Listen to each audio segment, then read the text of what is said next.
प्यारे बच्चों, आज हम आपकी पाठ्य पुस्तक में कविता पाठ जिस देश में गंगा बहती है पढ़ेंगे। इस पाठ को पढ़ने के बाद आप कविता के मूल विषय, उद्देश्य एवं भाव से परिचित होंगे। भारत देश में गंगा नदी की महत्ता से परिचित होंगे और कवि शैलेंद्र कुमार की जानकारी भी प्राप्त करेंगे। तो चलिए बढ़ते हैं अपने पाठ की ओर। हिमालय की दुर्गम चोटियों से निकलने वाली पवित्र गंगा केवल नदी मात्र ही नहीं, बल्कि आस्था की वह धारा है जिसका युगों युगों से भारतीय संस्कृति एवं परंपरा से अटूट संबंध रहा है।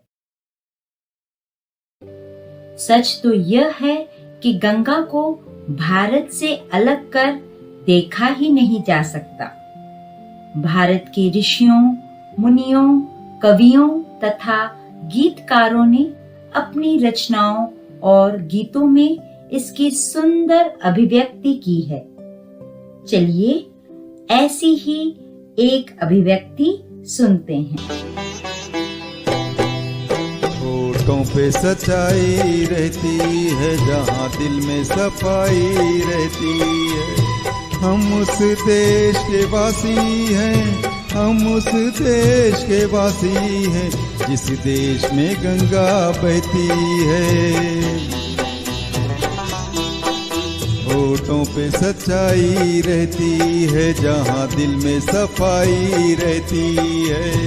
हम उस देश के वासी हैं, हम उस देश के वासी हैं, जिस देश में गंगा बहती है।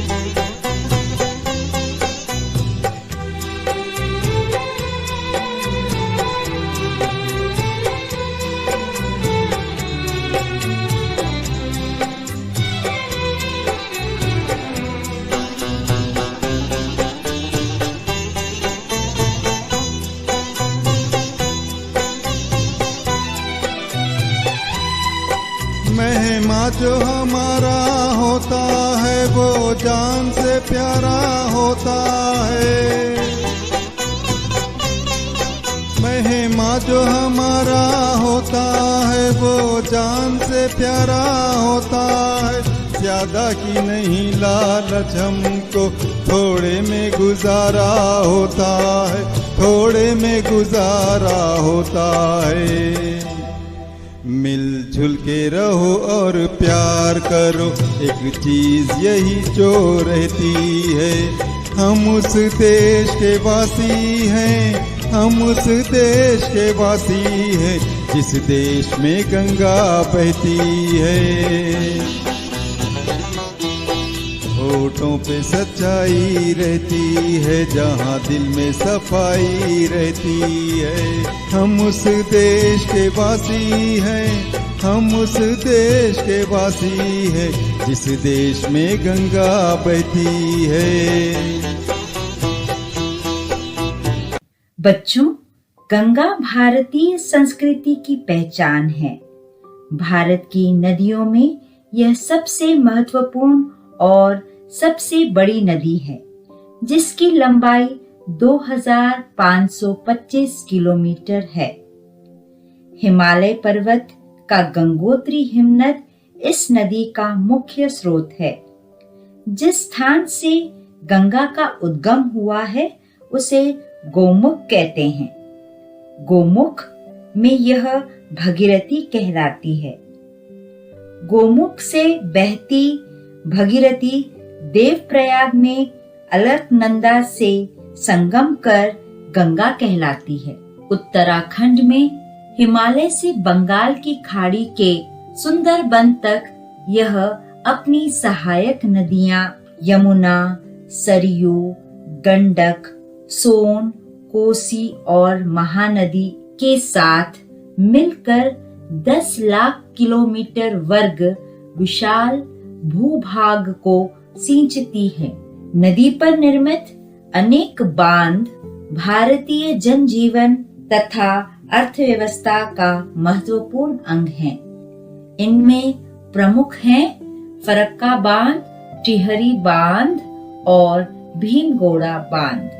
गंगा भारत के उत्तराखंड, उत्तर प्रदेश, बिहार, झारखंड, पश्चिम बंगाल राज्यों से होकर गुजरती है। यह नदी सैकड़ों प्रजातियों को पनाह देती है। पानी में बैक्टीरियोफेज विषाणु तथा ऑक्सीजन की मात्रा अधिक होने के कारण इसका पानी कभी सड़ता नहीं है। अपनी इस यात्रा के दौरान यह जीवनदायिनी नदी भारतीयों की जीविका का माध्यम बन बंगाल की खाड़ी में मिल जाती है। बच्चों, अभी हमने एक सुंदर सा गीत सुना, जिस देश में गंगा बहती है। शीर्षक गीतकार के नाम से प्रसिद्ध, गीतों का राजकुमार कहे जाने वाले उस कवि के बारे में भी जान लेते हैं। ये हैं कवि शैलेंद्र कुमार, जिनका असली नाम शंकरीदास केसरी लाल था। शैलेंद्र कुमार के पूर्वज बिहार के ही रहने वाले थे, लेकिन इनके माता पिता को रोजी रोटी के लिए रावलपिंडी जाना पड़ा। रावलपिंडी जो आज पाकिस्तान में है, और यहीं पर शैलेंद्र का जन्म हुआ 30 अगस्त सन 1923 को।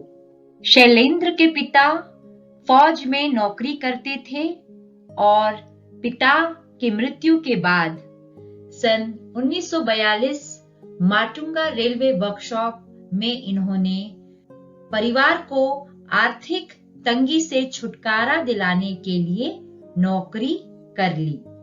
कवि शैलेंद्र अपने चाचा के यहाँ मथुरा चले गए और वहीं पर इनका बसेरा हो गया। इनके परिवार में 3 बेटे और 2 बेटियां और इनकी पत्नी का नाम शकुंतला था। इनकी मुलाकात सन 1947 में एक कवि सम्मेलन के दौरान निर्माता राज कपूर से हुई और वहीं से इनके गीत लिखने का सिलसिला शुरू हो गया। इन्होंने 800 से भी ज्यादा गीतों की रचना की और इन्हें 3 बार फिल्म फेयर पुरस्कार से सम्मानित किया गया।